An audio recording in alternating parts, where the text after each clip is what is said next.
nila guys is Arky. From Taiwan daw sila boy group. Wow! Sorry. Thank you. Ang weird lang kasi puro sila nakaputi. Tapos I don't know, ang cute nila. Like, ang sexy. Parang hindi typical, massage place. Ingat-ingat din kayo, guys. Hi, everyone. It's another day here in Ho Chi Minh City. It's Friday, May 16 na. And late ako nagising, mga 8 something na. Parang quarter to 9 na ako nagising. And then, diretsong ligo na and then freshen up. So, medyo nag-crave ako ng kanin. So, baka kakain ako dito sa Yoshinoya. Kasi may Yoshinoya dito sa taas.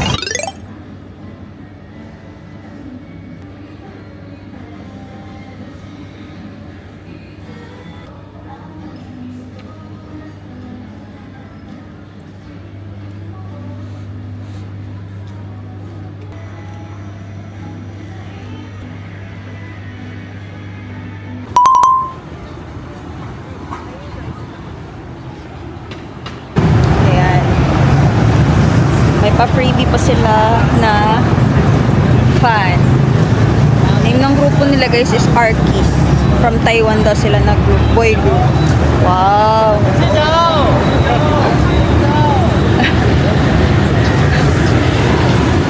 Parang nagpa-perform ata sila dito. Nagtitake sila ng video. Nandito ako ngayon sa may cafe apartments guys. And nagpa-perform sila. Tapos nagbibigay sila ng libre fan. Yan. Nakaano pa ako ng group. Nakakita pa ako ng Taiwanese boy group.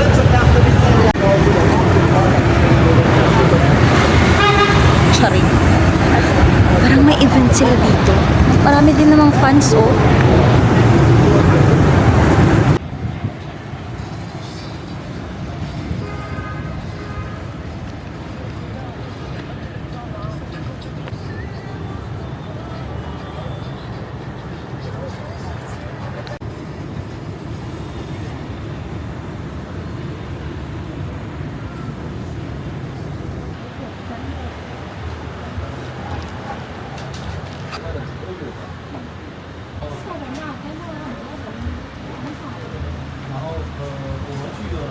Dito ako malapit sa, hindi malapit, talagang nandito ako sa apartment, cafe apartments. And nandito ako specifically sa Merake Cafe. So I got their egg coffee and chocolate croissant. And dito na muna ako tatambay. Medyo hindi good idea na tatambay dito ng tanghali. Kasi medyo mainit. Although, may fan naman na sobrang laki sa likod ko. So, goods lang. Pero medyo, talaga siya, humid. Anyway, ayun na nga. Yun palang boy group na nakita ko sa baba na nag-perform. Ano pala yun? Boy group from Taiwan. And yung name ng group nila is Arky. So, napadaan lang ako on my way to cafe apartments. And napansin ko na sila na nag-perform. So, nilapitan ko kasi naku-curious ako sa kanila. And then, may mga fan site meme or mga fan site na Nuna or fan site na nagtitake ng photos with their bazooka na lenses. So, that's very reminiscent of like K-pop. And then, nung nag-take na ako ng videos, may staff na lumapit. And then, binigyan niya ako ng pamaypay. Eh, sobrang needed ko pa naman ng ganito kasi hindi na-charge yung portable fan ko. And kung hindi nyo naman natatanong, I'm a huge K-pop fan. And yung boy group na sinusuportahan ko ngayon is pre-debut group, which is AHOF or All-Time Hall of Famer. So, if you're curious about them, guys, may playlist ako that, I'm talking about them, any content related to AHOF. Anyway, so eto yung in-order ko. Nag-order ako ng egg coffee and actually hindi ko siya bet kasi parang more on mapait side siya.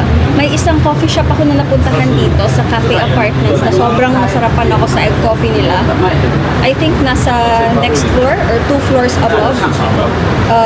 So, bala kong puntahan siya ulit but on a different day na lang siguro. And probably mga hapon kasi hindi ideal tatambay dito ng tanghali or like 11 a.m. to 12 p.m. or 1 kasi nga sobrang init, diba?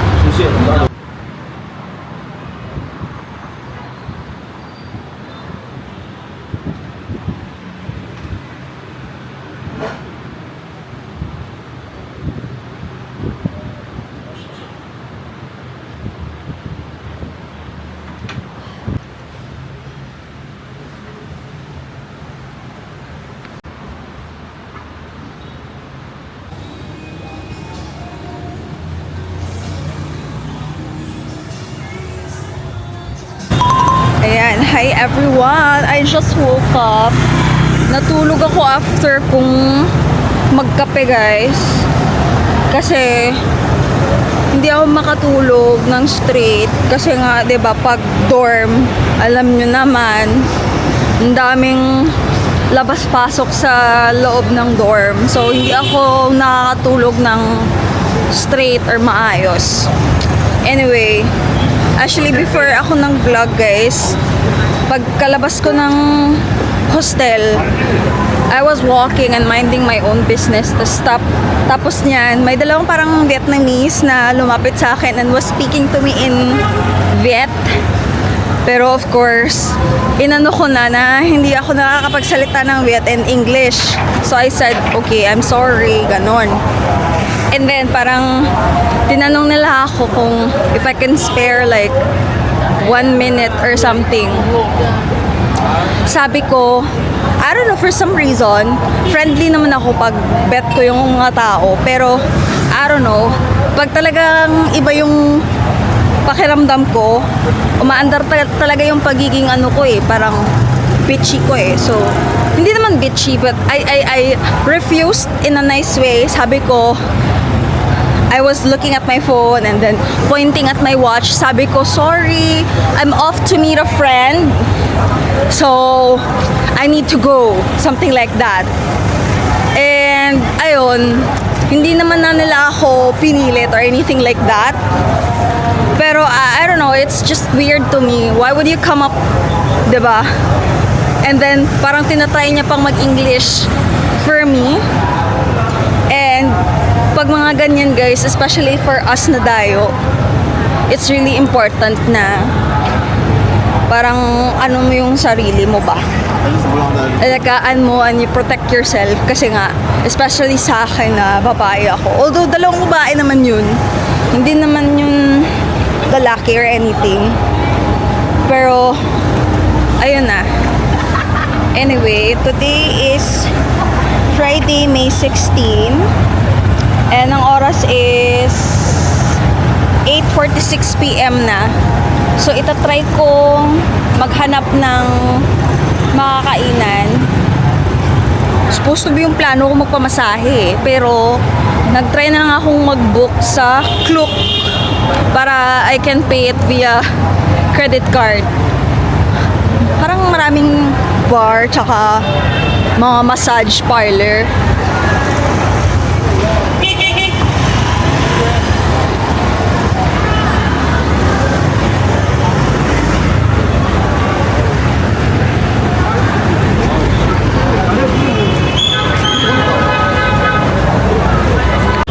Tapos may nadaanan pa ako. Ang name ng ano nila, ang name ng parang tindahan nila or massage place nila is tawag Kawaii, ganon. Tapos ang weird lang kasi puro sila nakaputi. Tapos ang, I don't know, ang cute nila, like ang sexy. Parang hindi typical massage place. Ingat-ingat din kayo guys.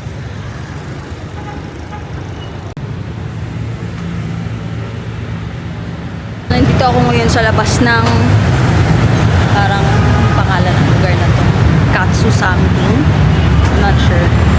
Pero, bumili ako ng parang, yung nabibili sa Japan at parya, na may mozzarella sa loob. So, 50,000 dong. Ayan. So, while naghahanap or nag-iisip pa ako kung saan ako kakain, kakain muna ako ng ganyan. Hindi ko alam kung magkakape ako, kakain ako ng kanin. Hindi naman ako masyadong like super gutom. And guys, pag, I don't know if napapansin nyo, pero twice a day lang ako kumakain. So, I'm just waiting for my order. Itong building na to guys, and itong logo na to, parang palagi ko yung nakakita sa mga parang K-pop music something or entertainment, like Korean entertainment company, I'm not sure, or baka Korean music label, I'm not so sure, pero familiar lang, so that's why I stopped by. Anyway, nabili ko na yung gold coin cake na may tawag niyan, mozzarella. Ayan, sobra na namang daming tao sa Dope Coffee. And alam nyo ba kahapon, parang nag-worry pa ako kahapon kasi sobrang ingay nila. Like, sobrang lakas ng stereo music nila. Like, I don't know, for whatever reason, sobrang lakas. And up until this moment, tingnan nyo. Ayan, sobrang lakas. Tapos minsan nagdi-display pa yan sila sa other side of the road. Pero yung bet ko talaga is maganda yung music nila. Very Gen Z-ish. And masarap yung kape. So, ayan. Try nating magkape ulit.